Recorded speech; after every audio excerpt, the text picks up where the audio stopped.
Jadi ketika kita berumroh, lalu kita merencanakan hidup dalam umroh ini dikasih pelatihan dan berbasis agama Islam, itu hidup kita ke depannya akan bisa lebih tertata karena itulah saat-saat kita bisa merencanakan hidup gitu ya.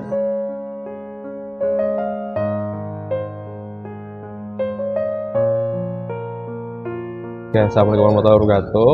Nama saya lengkapnya Muhammad Rizal Utomo, biasa dipanggil Rizal atau Ijal juga bisa. Sekarang usia 25.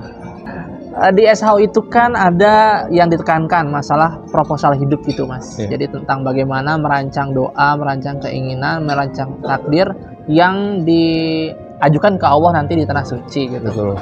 Kalau Mas sendiri pernah nggak sih mendapatkan bimbingan tentang bahwasanya hidup itu harus dirancang gitu?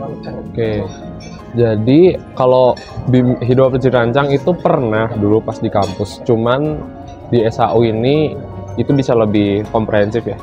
Apalagi pertama sebagai seorang muslim yang mau berprinsip dasar Islam sebagai pegangan hidupnya, dengan adanya istilahnya pelatihan untuk merancang hidup di SHO ini, kita bisa jadi lebih memetakan hidup lebih jelas, bisa lebih detail, bisa lebih terukur, dan semuanya itu bisa di level up ke tingkatan yang lebih tinggi. Karena apa? Karena prinsip dasarnya adalah yang memampukan itu Allah SWT, dan dengan prinsip itu sebenarnya semua hal itu bisa dicapai gitu. Jadi Masya Allah, Alhamdulillah, menambah ilmu tentang perancangan hidup dengan prinsip Islam, dan itu yang saya butuhkan. Jadi Alhamdulillah. Alhamdulillah. Salah satu list paling besarnya yang dicapai itu untuk diri sendiri, semoga bisa dikokohkan agamanya seperti sahabat Umar bin Khattab. Amin, amin. Dikayakan hartanya seperti Utsman bin Affan, dan bisa bermanfaat untuk semua orang, dan bisa didekatkan dan disolehkan sebagaimana sahabat Abu Bakar yang paling dekat dan paling soleh di antara Rasulullah SAW. Amin, amin. Semoga tercapai ya. Insya Allah, amin, semoga. Oke, buat teman-teman yang muda ya, mungkin yang seumur saya, ini adalah umroh itu bisa jadi satu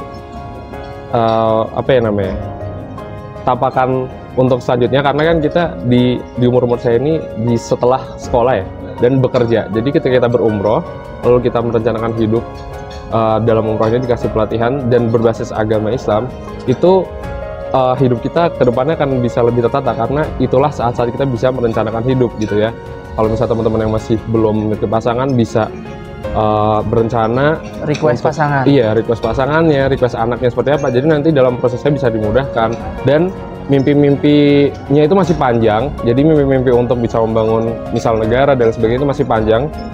Untuk diri sendiri dan untuk keturunan juga masih panjang. Jadi itu pas banget untuk anak-anak muda. Insya Allah bisa menguatkan semangat kita sebagai pejuang. Apalagi di zaman sekarang, saya yakin Indonesia emas itu bisa tercapai. Kenapa? Karena insya Allah kalau kita berpegang pada Islam terutama ya, kita udah melihat bahwa ada anak-anak muda yang bisa mendobrak. Kita punya beberapa menteri kayak Bu Sri Mulyani yang bisa mendobrak, juga Bu Retno yang sudah bisa berjuang untuk Palestina juga, dan saya bisa melihat itu di anak-anak muda. Jadi dengan berumroh di usia muda ini, insya Allah banyak yang bisa kita bangkitkan, terutama di Indonesia sendiri.